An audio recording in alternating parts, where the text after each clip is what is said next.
Mais um episódio do Peopletech, o nosso podcast para lideranças de RH. Aqui hoje, direto de Guimarães, Portugal, o meu vizinho e amigo, Matheus Haddad, fundador da WebGo e da Orgânica. Olha, gente, o episódio vai ser imperdível. A gente vai falar sobre a diferença entre RHs tradicionais e RHs mais descentralizados, bem como planos de cargos e salários descentralizados também e personalizados. Então, vem aí muita coisa legal para a gente discutir hoje. Matheus, conta um pouquinho sobre você. Muito obrigado, Karine. Uma honra estar aqui hoje participando desse episódio, um podcast que eu ouço sempre, né? Todos os dias que estou na academia, estou acompanhando o Peopletech. E agora é minha vez de estar aqui, né? Então fico muito feliz, porque com certeza irei me ouvir, né? Quando esse episódio for pro ar. Eu tenho uma trajetória muito interessante que começou na área de tecnologia, mas rapidamente eu percebi que tudo se tratava de pessoas. Então, foi muito natural essa minha caminhada para perto do RH, para perto das questões relacionadas à gestão de pessoas, porque isso interferia diretamente no trabalho que as minhas empresas, né, que as equipes que trabalham comigo faziam. E é claro que, por usar métodos ágeis, por trabalhar de uma maneira muito diferente desde o começo da WebGo, principalmente, a gente percebeu que a gestão também deveria ser diferente, não só nos times de tecnologia, mas em toda a organização. E para isso afetar as práticas de RH foi um pulo, né? Então, até hoje, a gente tem empresas no grupo WebGo, que não possuem RH, né? Porque hoje as práticas de RH são importantes, né? Sim. Tudo que o RH faz é relevante, mas nas empresas da WebGo está espalhado, né, por todos os times. E, mais recentemente, em 2018, eu criei a Orgânica, junto com mais outros sócios, para poder difundir um pouco essa forma de trabalhar, muito impulsionado por uma demanda do mercado mesmo, por esse trabalho, né, de RH ágil e coisa parecida, para que a gente pudesse ter uma mudança fundamental na forma como as organizações atuam, principalmente quando a gente fala de pessoas. Então, estou muito feliz de compartilhar um pouco dessa experiência, desses conhecimentos aqui hoje com vocês. E aí me veio uma primeira pergunta, né? Você fala muito em RH descentralizado e eu tenho conversado com muita gente sobre RH. Como é que você descentraliza e mantém estratégico? Como é que você faz essa transição, uma vez que as empresas, principalmente as mais tradicionais, elas tendem a unificar e padronizar, né? Eu sei que esse é o trabalho da Orgânica, né? Abrir um pouco esse olhar. Mas eu queria que você falasse um pouquinho sobre essa sua visão desse RH descentralizado. Como é que funciona e quais são os desafios, por exemplo, de quem quer começar a implantar? Eu vou dar por que implantar, talvez? Também. Sim. Para isso, eu vou dar 2 passos atrás para tentar trazer uma reflexão do porquê existe o RH, né? Em que situação, em que tipo de estrutura organizacional as empresas optaram em se organizar que levou à criação do RH, não é? Então, quando a gente olha um pouco para a história e percebe a necessidade que as organizações tiveram há 50, 60 anos atrás de criar um departamento para poder profissionalizar, padronizar, ter mais eficiência nesses processos relacionados à gestão de pessoas, foi num contexto onde quem fazia o trabalho não era tão importante como hoje. Sim. Então, a gente poderia treinar qualquer pessoa rapidamente para poder ocupar uma atividade, um papel dentro de um processo de trabalho. E se essa pessoa resolvesse sair da empresa, então eu deveria ter rapidamente a capacidade de contratar outra com uma capacidade, com um conjunto de competências semelhante, é daí que vem as competências, inclusive, não é? Para que a gente pudesse continuar produzindo, para que a empresa continuasse entregando valor para o cliente. Quando a gente percebeu essa necessidade como empresas, né, a gente resolveu centralizar isso no RH porque o trabalho era sempre o mesmo. Não tinha muitas variações em como deveria ser feito, até porque a gente nem considerava diversidade nessa época, certo? Não. E eu acho que nessa época ainda se misturava, né? Departamento pessoal com RH de hoje, que era bem misturado, não separado, era tudo a mesma coisa. Era tudo a mesma coisa. Então, assim, era muito mais simples optar por essa estruturação dessa maneira para resolver esse problema na época. Sim. Mas também tem uma outra perspectiva que foi exatamente nessa época também que essas pessoas começaram a ter mais contato com as informações, seja através do rádio, seja através da TV, que estavam chegando às casas, né, aos lares das pessoas, ou a um acesso maior à educação, porque a gente teve um desenvolvimento também no mundo, né, na economia, e as pessoas começaram a ter mais acesso ao estudo, às faculdades. E aí a gente começou a ter uma tensão criada entre os trabalhadores e as organizações, porque agora as pessoas queriam saber como elas ganhariam mais dinheiro, como elas poderiam ser promovidas, qual é o meu plano de carreira, né? Então, para esse tipo de situação, alguém precisava endereçar o problema. E caiu também sobre o RH. Por isso que a gente tem duas partes muito claras no RH, né? Uma parte mais processual, Sim. e a outra parte que a gente diz hoje que é estratégica,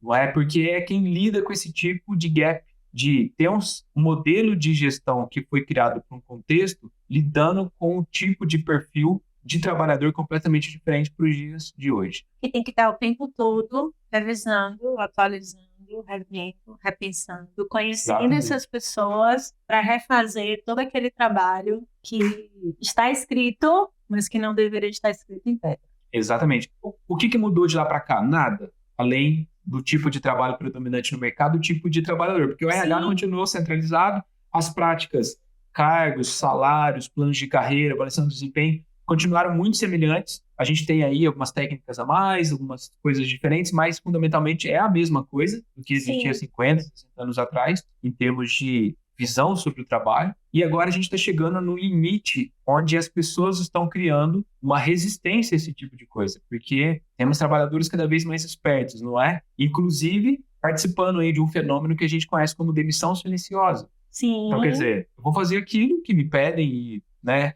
já não acredito muito nas coisas que a organização pretende para mim, porque eu sei que boa parte está aqui para me controlar ou para me manter fazendo o trabalho que eu tenho que fazer e não genuinamente preocupado com a minha evolução profissional. E aí o RH não consegue mais se comportar como era antigamente. Por isso que começamos a observar agora um movimento de descentralização ou distribuição na organização das atividades do RH. Então, olha só, para ficar fácil de entender. Em vez do RH tomar a decisão de como devem ser as contratações, de como devem ser as demissões, de como deve ser a avaliação de desempenho, esses processos, essas atividades podem ser distribuídas na organização para que cada parte da organização encontre, considerando a atividade que realiza as pessoas que estão ali, o melhor jeito de contratar novas pessoas para a sua área, o melhor jeito de demitir, o melhor jeito de discutir aumento salarial ou de lidar com um plano de carreira. Porque as pessoas agora são mais relevantes em termos da sua diversidade,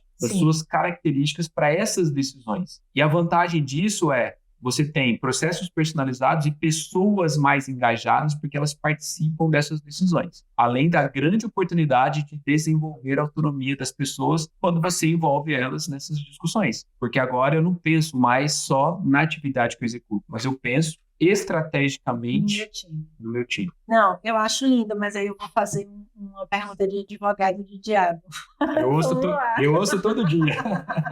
Mas eu vou fazer, para dar uma mexida aqui. Eu acho lindo, é o que a gente faz aqui na minha empresa, mas não é um movimento natural das RHs, das empresas, né? Então, sempre que eu participo de fóruns, de discussões, tá? A preocupação é justiça, clareza, padronização para todos, né? Evitar que a liderança, de alguma forma, avalie de um jeito A e a liderança B avalie de um jeito X, e assim a gente vai, né? E acabe gerando alguma discrepância dentro da empresa. E aí, como é que a gente equilibra esses mundos, né? Porque a gente tem líderes e líderes, times e times, né? Cada área tem necessidades diferentes. Então, não dá para usar a mesma forma de se fazer as coisas que o RH faz de forma centralizada quando você distribui. Porque quando você decide fazer de forma centralizada, você tem muito mais controle dos processos, das regras, dos critérios, porque está nas mãos de poucas pessoas. E isso também revela um outro problema, que é a concentração de poder, mas talvez isso a gente discuta em outro momento. Quando eu quero fazer distribuído, as abordagens, as práticas e as ferramentas que eu vou usar também devem ser diferentes, para não criar essas distorções do tipo, um líder decidiu de um jeito, outro líder decidiu de outro. Primeiro porque eu começo a ter abordagens mais coletivas. Então, eu preciso envolver as pessoas nas decisões. E o líder deixa de avaliar para passar a ser um facilitador do processo de autoavaliação da própria equipe. Massa, gosto disso. Então, é uma postura diferente da liderança. Ela deixa de ter esse poder. Isso é um problema. em muitas organizações hoje. Mas, ao mesmo tempo, passa a ter uma responsabilidade grande, porque enquanto ele precisar fazer isso para a equipe, é sinal que a equipe dele não consegue fazer. Então, a primeira responsabilidade que ele tem é como eu posso agir, avaliando a minha equipe, mas, ao mesmo tempo, ensinando a eles como eles mesmos podem fazer isso. Isso é distribuir a prática. É você permitir que qualquer outra pessoa da organização se apodere daquilo e consiga, com seus pares, colocar isso para funcionar. E você me falando, eu fiquei pensando aqui, a gente não perde a estratégia do RH, porque o RH pode ser o departamento, a área que vai dar suporte a essa liderança que ainda não conseguiu desenvolver essas skills no time. Com certeza. O RH nesse papel do facilitador ou da área, do grupo, que pode capturar boas práticas que vão emergir em várias partes da organização, porque se você começa a adotar processos diferentes de contratação, de avaliação, de feedback, de discussão de aumento salarial, podem emergir boas práticas ou ideias brilhantes que o RH pode capturar e disseminar nas outras equipes. Então, passa a ser uma referência para toda a organização de boas práticas que acontecem naquele contexto, porque cada empresa é diferente, e só de pensar assim, você repara que é um absurdo todo mundo fazer todas as coisas de RH igual, não é? Todo mundo quer fazer a mesma coisa em todos os lugares, e além de ser essa referência interna de coisas que cabem àquela empresa e podem ser compartilhadas entre todas as equipes, passa a ser também um departamento ou um grupo de pessoas que suporta para que isso aconteça em outras áreas. Então, imagina uma equipe que precisa contratar 10 pessoas de uma vez. Ela pode levantar a mão e falar assim, RH, você pode nos ajudar aqui a organizar dentro da nossa equipe a maneira como a gente pode divulgar as vagas, como a gente pode fazer as entrevistas, como a gente pode contratar, que critérios a gente tem que obedecer, qual é o budget disponível, quais são as restrições, as premissas que existem nessa organização que a gente tem que observar para que a gente possa tomar as decisões de contratação. Aí o RH faz esse papel. Então, você tira um peso muito grande do RH hoje e distribui ele na organização. De maneira inteligente, porque cada lugar vai encontrar a melhor maneira possível de se fazer aquilo, respeitando essas restrições que a organização tem. E eu vejo 2 pontos assim, muito positivos, né? Que é confiança na liderança, né? E um RH efetivamente estratégico, que não vai simplesmente executar processos, mas vai ser consultivo, né? De certa forma, ele passa a ser uma área consultiva. Agora, vale ressaltar aí que tem alguns entraves para isso acontecer. Sim, imagino que sim, muitos. Racionalmente, você já encontra muitos respaldos de abordagens assim na literatura, empresas que já colocam isso em prática no mundo inteiro, de vários tipos, de vários tamanhos. Então, assim, não é... Aqui não funciona porque a minha empresa, assim, não é essa questão, né? Muito mais uma questão social e emocional do que de argumentos racionais para fazer essa mudança. Sim. Porque nós estamos falando do RH abrir mão de um poder que detém. E que levou muito tempo para conquistar. Exatamente. E que tenta reforçar constantemente uma posição de RH estratégico, mantendo centralização. Isso, perfeito. Né? Escondendo as informações, mesmo que inconscientemente, mantendo tudo, né? Até porque é o RH que faz muitas vezes a interface em quem está executando o trabalho e os acionistas, a diretoria, a presidência. Então, detém um poder de ser um proxy dessa comunicação muito grande. Sim.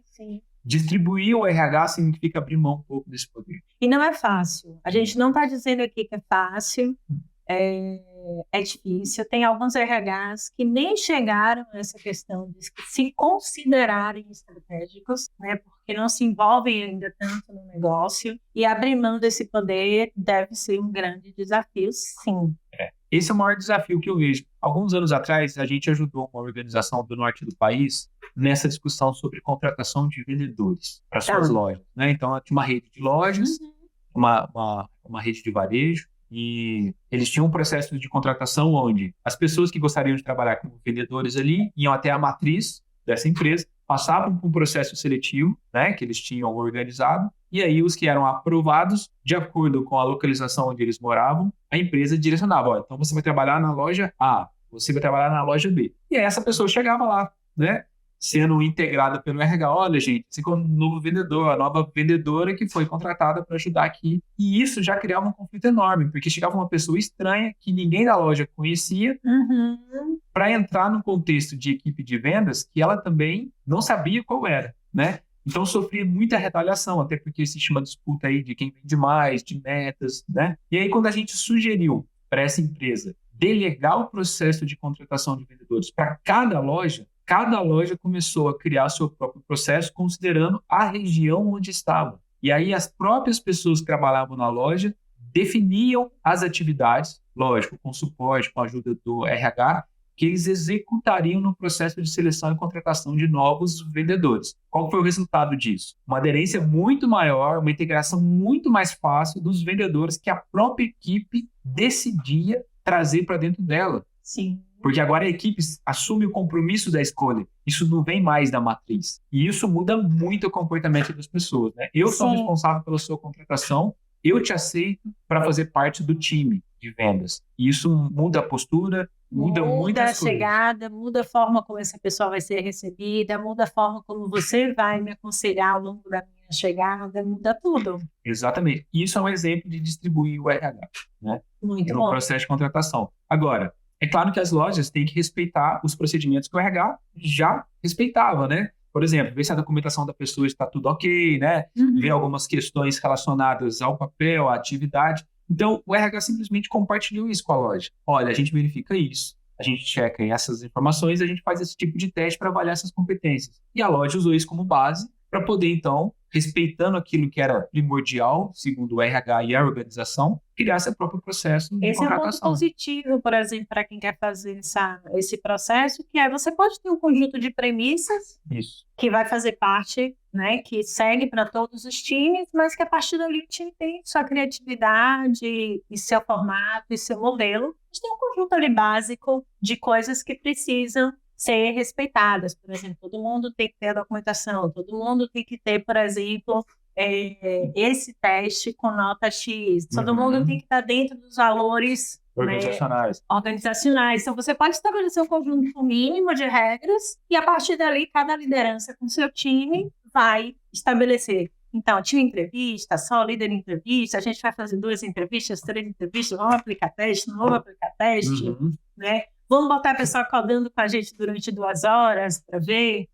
Cada time pode escolher.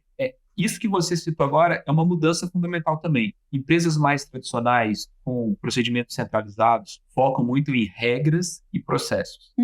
Então, o que são regras? Regras são coisas que não são discutíveis. Sim. Né? É fácil de entender. Uma lei trabalhista, você simplesmente precisa respeitar, porque senão você vai arcar com as consequências daquilo. Né? E os processos são coisas que determinam como você deve fazer. Então, olha, você quer contratar alguém? É assim. Então, isso você determina ou prescreve com um processo. Quando você fala de distribuir, você tem que abrir mão de regras e processos, regras internas, porque as externas você precisa obedecer, porque é o contexto onde a empresa opera, e começa a substituir isso por premissas e restrições. Então, por exemplo, premissas, né?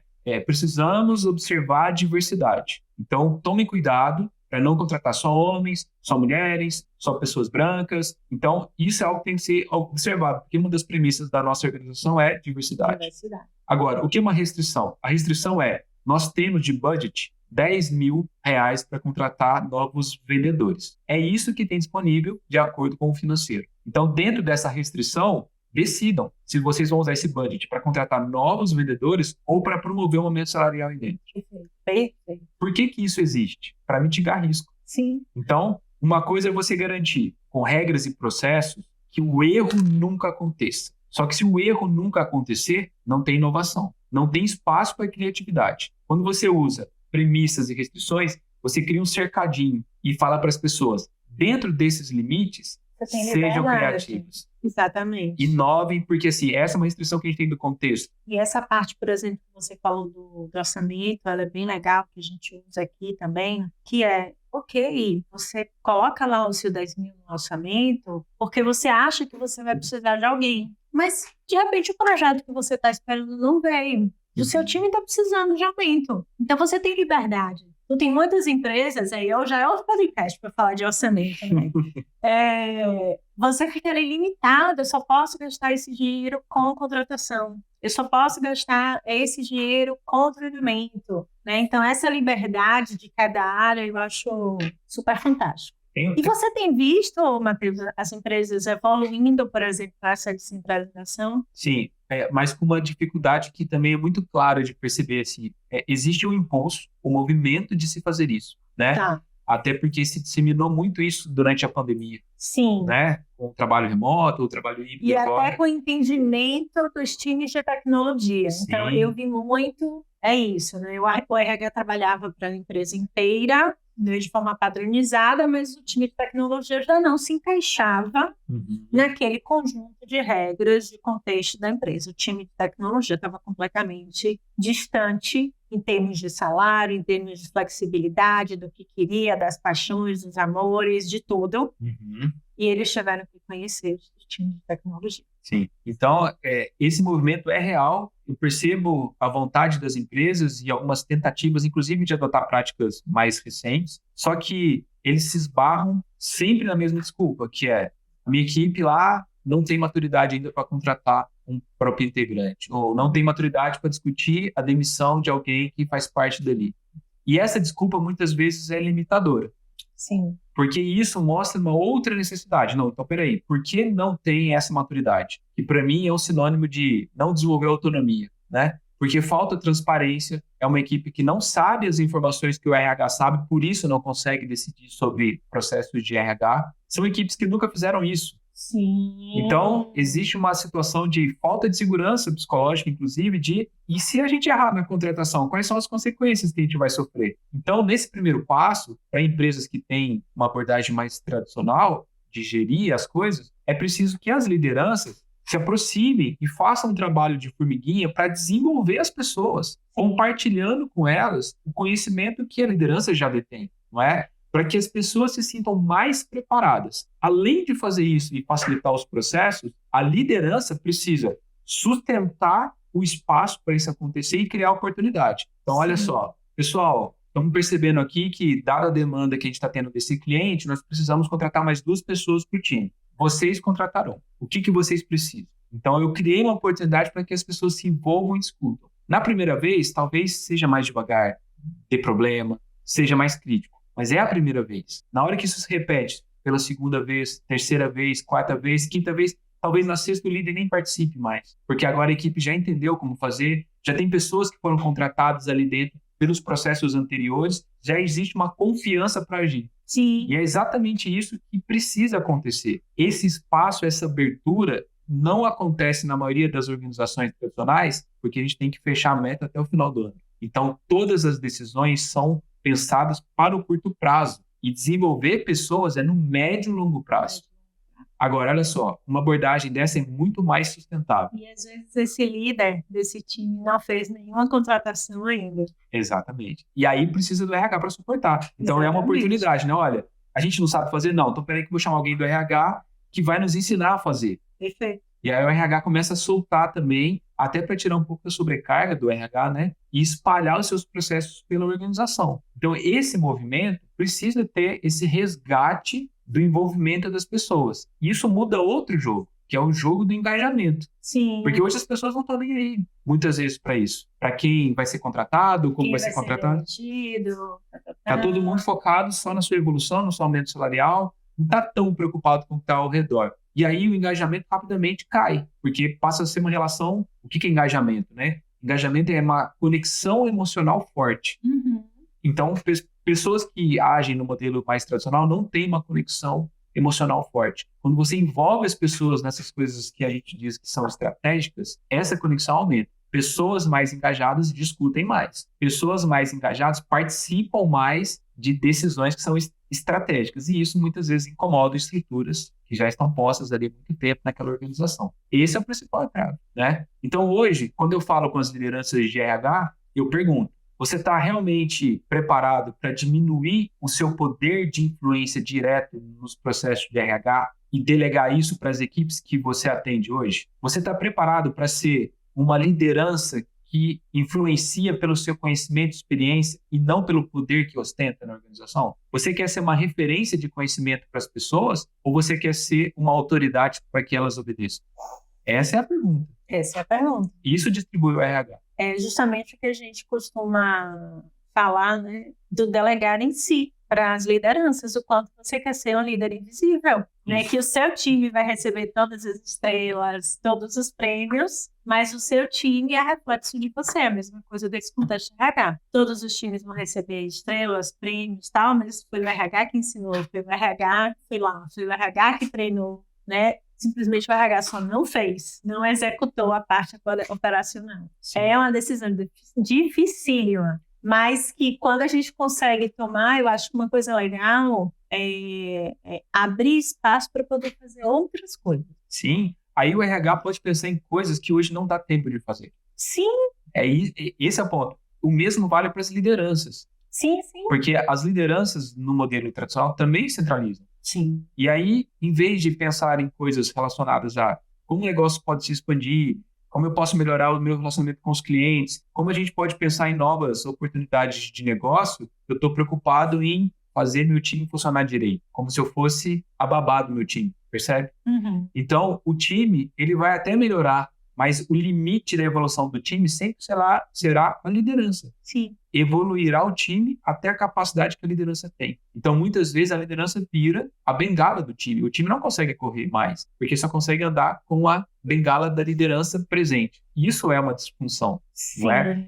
Se você distribui o RH, nós estamos falando aqui de distribuir processos. Sim. Você também pode imaginar a distribuição da liderança, porque ela é centralizada nas pessoas. Inclusive, você tem, às vezes, um único líder por área, ou por equipe, ou por departamento. Porque o modelo tradicional só tinha um quadradinho no organograma para liderança. Só que no mundo real, fora da organização, a liderança é múltipla. Sim. Num grupo maior de pessoas, você tem líderes aparecendo o tempo todo, dada a situação que o grupo enfrenta. Então, da mesma forma que a gente pode pensar a descentralização dos processos de RH, você também pode pensar a descentralização da liderança. Então, para algumas situações, aquela liderança formal que a empresa tem não precisa atuar, porque a equipe tem líderes emergentes que aparecem temporariamente só para ajudar o grupo a lidar com aquele problema, e depois que o problema é resolvido, essa posição de liderança que é temporária simplesmente desaparece, como acontece fora da organização em qualquer grupo social. Então, esse é outro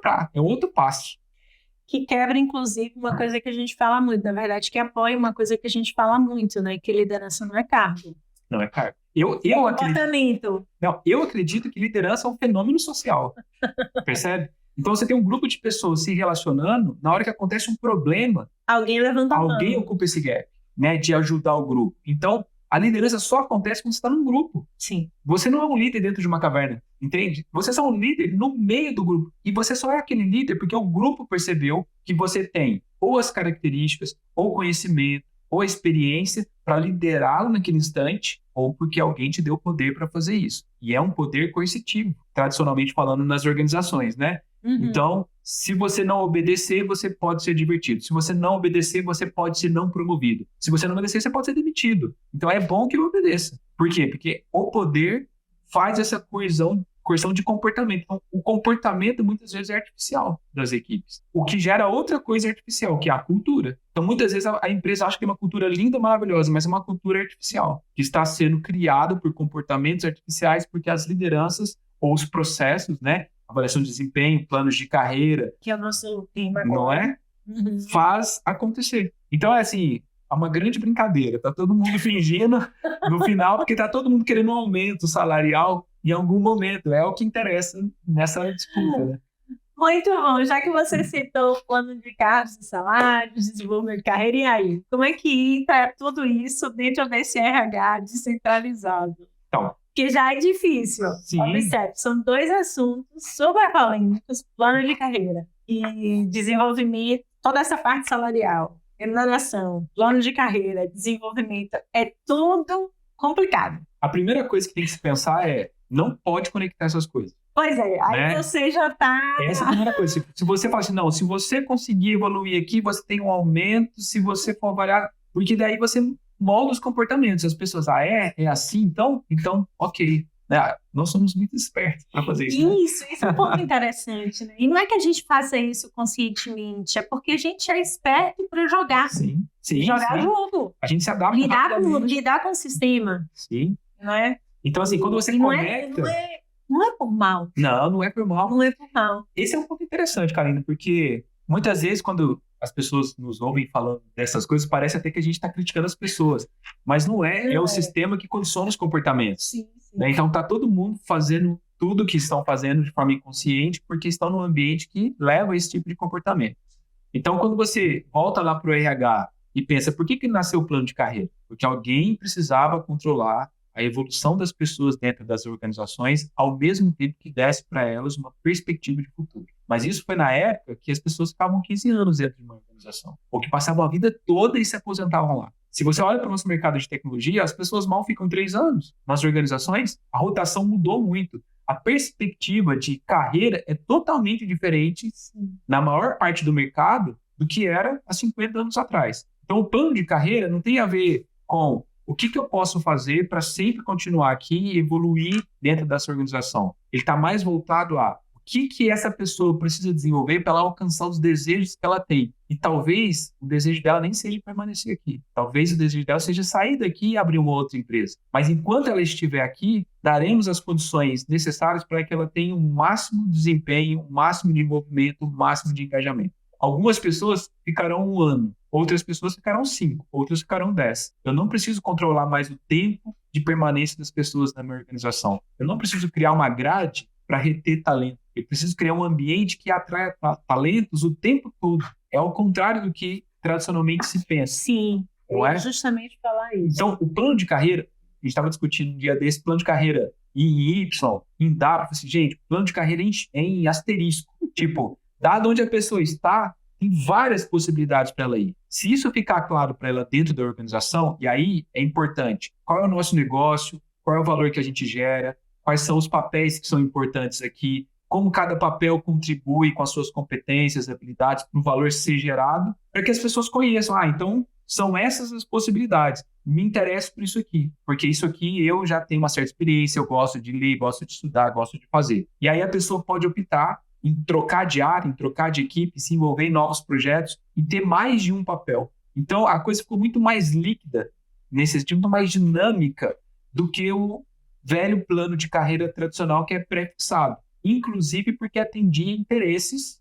da organização. Né? Então, agora a organização não tem mais tanto poder de pensar a carreira das pessoas como tinha antigamente, porque agora as pessoas descobrem carreiras pela internet. Sim. E aí elas podem decidir o que fazer. E isso gera uma tensão, porque as pessoas passam a não concordar com os planos de carreira das organizações e começam a questionar se a existência do plano de carreira não está limitando o próprio desenvolvimento dela. E aí você começa a ouvir, mais recentemente, frases do tipo, a carreira não é da empresa, é da pessoa, não é? O RH não deve pensar a carreira, mas deve ajudar a pessoa a desenvolver a própria carreira que ela quer pensar para ela. Então, o RH vira um suporte novamente, uma facilitação desse processo. Tem pessoas que vão querer pensar a carreira, vão querer até ter um PDI, um plano de desenvolvimento individual. Tem pessoas que não.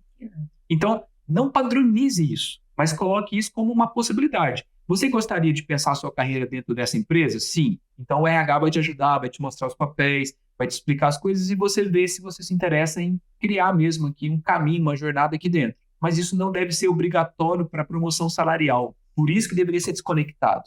E você já traz um problema. Qual é o problema? O problema é que, geralmente, os planos de cargos e salários, eles são vinculados ao crescimento de remuneração. Então, não Pelo precisamos, menos, né? Não nos precisamos. contextos tradicionais. Eu também acho que não deveria. precisamos de um plano de cargos e salários, né? Você pode ter um papel ou até mesmo um cargo mais genérico na organização que te permita ocupar diversos papéis específicos. Sim. Certo? E aí, o quanto você contribui para o valor que é gerado, para o trabalho que aquela equipe faz, para as receitas que a empresa tem, na percepção dos seus pares, demonstra o seu valor. E isso deveria ser proporcional em termos de salário, né? Sim. É claro que a gente usa ainda como referência os valores que são praticados no mercado, porque a gente está no contexto do mercado. Então, eu não posso pagar muito mais do que o concorrente paga e nem muito a menos, percebe? Sim, porque sim. Eu vou ter algum problema de algum tipo, dado o contexto que a gente tem. É uma escolha estratégica, inclusive, né? Então, a gente pode se balizar nos valores, por exemplo, que um vendedor recebe de salário no mercado,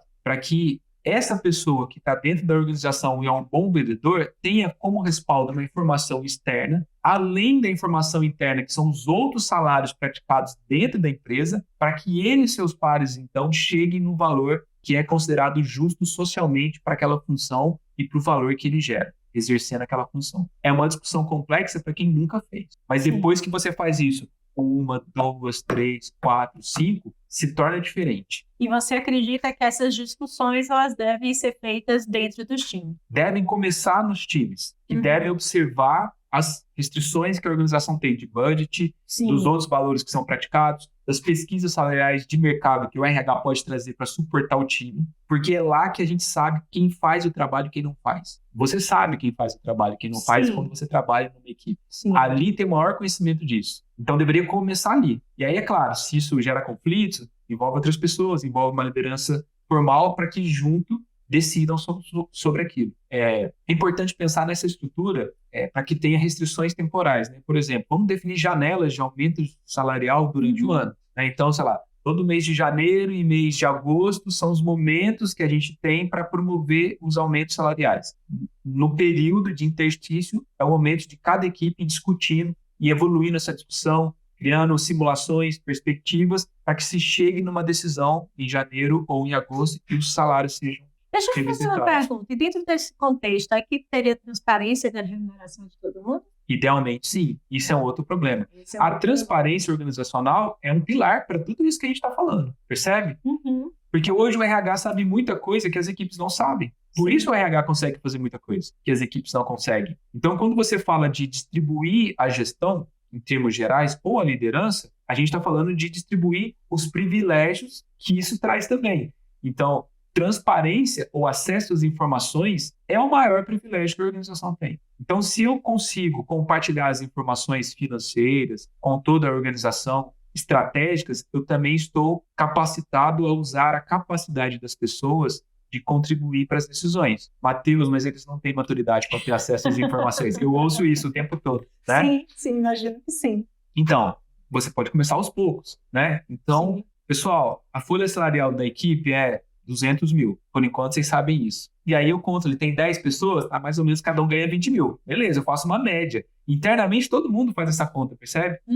E você dá um primeiro passo na transparência. Daqui a pouco, todo mundo já sabe, ela ganha 13, ele ganha 17, ele ganha... E aí eu consigo entender, não, peraí, se ela ganha 17, faz esse trabalho, ele ganha 13, então eu deveria ganhar 15. E aí você consegue propor e defender o seu ponto de vista, considerando as informações que existem no ambiente. Ah, mas só a liderança sabe, por isso que só a liderança decide. Você vê isso funcionando para empresas de grandíssimo porte? Sim. Sim, porque temos exemplos há muitos anos, né? Então, assim, não é recente isso, né? Sim. Então, você pega casos, por exemplo, como talvez seja um que mais aparece assim, o caso da Morningstar, né? Que é uma empresa norte-americana que processa tomate, né? Planta tomate, e trabalha com pessoas que lidam no campo. Muitas vezes imigrantes mexicanos que estão ali trabalhando na Califórnia, né? Não falam nem o inglês muitas vezes, e que conseguem participar ativamente de decisões que envolvem a atuação dos colegas, a avaliação de desempenho deles e a definição de salários. Tudo isso usando uma abordagem de autogestão. Você também tem o exemplo da Buurtzorg, que tem 17 mil pessoas hoje, enfermeiros e enfermeiras trabalhando em equipes de no máximo 12 pessoas, tomando essas decisões de forma descentralizada e autônoma. Então, você pega exemplos mais drásticos, como a Haier, na China, 75 mil pessoas trabalhando em pequenos núcleos que são considerados mini empresas, onde essas informações locais são totalmente abertas a todos os integrantes daquele grupo. E eles decidem sobre o serviço a ser feito, como vai ser vendido, os salários a ser pagos, os serviços internos que contrataremos ou buscaremos fora da organização de forma totalmente autônoma. Então, são casos de uma distribuição extrema que já existem. Então, é um lugar onde você pode chegar. É um lugar onde empresas já chegaram, e são empresas de áreas diferentes. Uma é manufatura, outra é saúde, a outra é agronegócio. Porque eu não quero citar aqui o Google, não quero citar o Facebook, não quero citar a Impulso, não quero citar o WebGo, para não bater na mesma tecla. A Lambda 3, que são empresas que já vêm fazendo isso há 10 anos, há 15 anos, percebe? Mas porque é do Brasil ou porque não tem tanta gente ainda. E isso leva a outra discussão. Se a empresa é grande, mas é estruturada de forma centralizada, você não consegue fazer isso. Então, vai chegar um momento que a sua estrutura também deverá ser descentralizada, como aconteceu com a Haier, com 75 mil pessoas. É uma cidade trabalhando. Sim. Né? Então, essa discussão, ela... É maior do que Guimarães. Pois é. Essa é uma discussão que acaba mexendo com as bases do que a gente conhece como uma gestão tradicional. Sim. E eu acho que é uma tendência. Por quê? Existe essa tendência já nos indivíduos. Eu trabalho em casa, muitas pessoas trabalham para mais de uma empresa, Sim. percebe? Cada dia está mais comum. Cada dia mais comum. E o próximo passo dessa evolução é esse comportamento, já que já está nas pessoas, é esse comportamento ir para as equipes. E das equipes ir para as empresas. Então, isso está emergindo do indivíduo para a organização. Sim. Tanto que já existem empresas que trabalham assim há alguns anos. Já é realidade em alguns lugares. Então, é olhar o que está acontecendo no contexto para perceber essa tendência. E eu aposto nisso. Uma vez que você aposta nisso, vamos voltar lá para o RH descentralizado, já que o plano de cargos e salários ele é mais difícil do que contratação, seleção, demissão e tudo mais. Quais seriam os primeiros passos aí para quem gostou dessa proposta e quer começar? Cargos e salários? Não, descentralizar o RH. Eu acho que a primeira coisa, a gente tem um movimento do mercado que são as pessoas que atuam no papel de business partners. Sim. E isso mostra a tendência, inclusive, né? Então, é um momento que o RH já está indo até lá. Só que esse business partner tem que ter essa postura do tipo, vou ensinar aquela equipe a fazer o que o RH faz para ela. E aí essa equipe conseguirá fazer. Esse é o primeiro passo. Então, escolha um processo, pode ser a contratação. E talvez seja o momento de comprometimento daquelas pessoas com um novo integrante para o seu time ou para a sua área. Comece a envolver as pessoas no processo de contratação. Ensine essas pessoas a fazerem esse processo participando junto com elas, né? Até que elas consigam fazer sozinhas. Depois, comece a discutir a avaliação de desempenho dos integrantes ou feedback, que é o que faz mais sentido. Né? Para que elas consigam, entre elas, prover um processo de troca de feedback sem o RH precisar vir, impor isso, ou uma liderança querer fazer um RH one-on-one como parte de um processo burocrático, percebe? Então, levando cada processo do RH aos poucos, o time vai aprendendo e desenvolvendo autonomia para fazer isso. Você pode começar por um time menor. Começa com um time, depois começa com outro time, né? Vai fazendo MVPs, aprendendo de um time para o outro, como é que você vai expandindo. Agora, ó, de novo, isso é uma questão racional, tá vendo? A gente pensou racionalmente como poderia ser feito. Essa mudança não acontece por questões racionais. Sim. Então, a postura social deve mudar nas relações e, emocionalmente, eu devo ter uma conexão diferente com as pessoas para isso acontecer. Sim. Esse salto de fé é o mais difícil. Sim. Eu vou dar um exemplo simples. Você vai ao médico, o médico fala assim, olha, a sua saúde não está boa. Olha seus exames aqui. Você precisa se alimentar direito. Isso significa comer mais salada, sopa, não sei o quê, fazer exercício. Porque 200 milhões de estudos já provaram isso, cientificamente. Aí você não consegue criar os hábitos para ir na academia, para se alimentar direito e continua sofrendo do problema. Muitas empresas só mudam quando estão na beira do precipício. Quando não tem mais. Por exemplo, apareceu a pandemia. Muitas empresas mudaram. Porque ou muda ou morre. Então foi o exemplo mais clássico de mudança, né? À beira do precipício, a sua percepção da realidade muda. E você baixa a guarda para emocionalmente se conectar de outra forma. Por isso que muitas empresas mudaram. E muitas pessoas também, né? Como a gente percebeu. Então tem que tomar cuidado, porque não é técnica só que vai promover essa mudança. Senão você pode sabotar o próprio processo. Que é o que acontece. Por exemplo, já ajudei empresas onde a liderança não, vou fazer lá com o time, vou levar o feedback Canvas para eles, vou ajudar. Aí eu perguntei, ele fez, não deu tempo. Vou fazer semana que vem. E aí, consigo fazer? Não, o time teve um problema. Aí passa-se 6 meses e até hoje a liderança ainda não conseguiu promover uma sessão de feedback Canvas com um time que, enfim, né? Esse é um exemplo. Por que isso não é tão importante para a liderança? Por que isso não ganha prioridade nas decisões? Não seria uma prioridade desenvolver pessoas? Não seria uma prioridade ter um time cada vez mais desenvolvido? Estrategicamente falando, porque se eu tenho rotação sempre, se eu sempre tenho que contratar, se eu sempre tenho que demitir, se eu sempre tenho que discutir produtividade, é porque você não está conseguindo fazer um bom trabalho de formação de time. Então, a liderança, ou ela muda a postura dela para ser uma liderança servidora, facilitadora, para diminuir a dependência do time dela mesma, ou as coisas não mudam, não é? E aí, chama uma consultoria, chama outra consultoria, faz outro workshop, faz outro curso. Mas também não aplica nada. Não aplica nada, ou aplica enviesado. Exemplo clássico, né? Como é que Scrum Master virou um cargo no mercado? Não é? O papel de uma metodologia virou um cargo no mercado com um plano de carreira, né? Scrum Master Júnior, pleno, sênior. É assim que tradicionalmente, ou de forma inconsciente, a gente deturpa visões diferentes que não se encaixam com a nossa, com uma abordagem necessária para o ambiente de hoje. Então, a gente dá um jeito de coxambrar aqui. Não, nosso plano de carreira é distribuído, mas é o RH que determina as opções que vão existir na empresa, né? Então, a gente acaba dando um jeitinho, que é o RH ágil, né? Então, agora, o RH é ágil, mas não se adapta às pessoas. O RH é ágil, mas é tudo padronizado para todo mundo.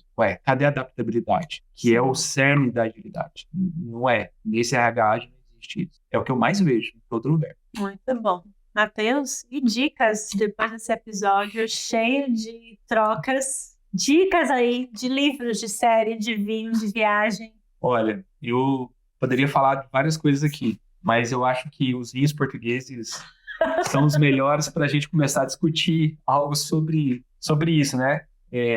Eu acho que a principal dica que eu daria aqui é tente visitar uma empresa dessa, né? Dessas que já tem um RH distribuído ou que já estão nessa jornada há mais tempo, para que você entenda os desafios, né? E as dificuldades que já se passaram por lá, para que você se inspire. Sim. Não para que você copie. Perfeito. Não é? E aí, tente fazer o esforço consciente com as pessoas da sua organização para tentar descobrir como lá pode ser. Porque vai ser diferente. Como cada pessoa é diferente. Uhum. Então, a principal dica é, pegue uma dessas empresas que a gente citou, a Morningstar, Buzzorg, a Lambda 3, a Impulso, a WebGo. Tente fazer uma visita a vagas.com em São Paulo. Tente ir lá. Tente observar, tente conversar com as pessoas, tente perceber como é que é a relação entre elas no trabalho e como é muito diferente quando você tem pessoas com autonomia desenvolvida, equipes autônomas atuando com o processo de RH, é muito diferente do que a gente costuma ver nas organizações. Sugiro também, principalmente para quem está no Brasil, fazer uma visita a alguma unidade da Escola Lumiar, que é inclusive uma das escolas que a gente tem dentro do grupo WebGo, porque eu consegui ver isso nos estudantes, nos alunos. É muito diferente você olhar para um estudante que está ali todo dia trabalhando em equipe para resolver problemas, do que aquele estudante que está numa escola seguindo uma aula depois da outra, fazendo disciplinas padronizadas. É exatamente a mesma coisa quando você olha para a organização. A diferença é muito grande em todos os aspectos, seja de resultado, seja da satisfação e felicidade das pessoas que estão envolvidas. Porque isso é o que conta no final, não é? É. Deveria ser. E o que você vê hoje de mais problemático? Aumentando o índice de burnout, aumentando depressão, aumentando ansiedade, aumentando taxa de suicídio, porque as pessoas não conseguem fazer frente ao modelo tradicional de gestão quando isso recai sobre elas nas organizações. As pessoas nem sempre conseguem fazer frente a isso no modelo social em que vivemos. Exatamente, porque a pressão vem de todos os lados. Sim, todos os lados. Principalmente se você tem uma empresa que tem um RH distribuído. Aí todo mundo pergunta, mas é impossível funcionar, não é? Como é que você está fazendo isso? Não, e uma coisa que você falou é muito importante, né? A questão das conversas, de conhecer pessoas, dos benches, dos insights. A gente saber que não tem framework, Não que a tem. gente não vai conseguir aplicar a mesma coisa para tudo, né? Tudo igual. Então, cada vez as conversas vão ficando mais importantes. E essa é uma dificuldade comum, né? Às vezes a primeira pergunta que eu recebo é, mas qual empresa que já faz isso? Aí eu pergunto, mas por que você precisa de alguém fazendo isso para fazer? Qual é o seu medo? O que está por trás dessa pergunta? Você não acha que vale a pena ter pessoas melhores e desenvolvidas e satisfeitas na sua organização? Você precisa ter alguma empresa fazendo isso para decidir ir nessa direção? Qual é o seu medo? Sim. Não é? Então eu acho que essa é a questão, é a reflexão que eu deixo. Muito bem, ótimo. Não tomou seu vinho todo, eu tomei meu vinho todo, a gente não comeu. É a conversa, né? É o tema. Muito bom, gostei bastante. Vai ser legal porque vai ser um contraponto a um dos episódios que a gente gravou recentemente. Que bom, espero que ajude. Muito bom. Matheus, brigadíssimo. Foi maravilhoso. Vamos agora degustar dos nossos queijos portugueses, vinhos, biscoito húngaro e tudo certo. Valeu, muito obrigado, gente.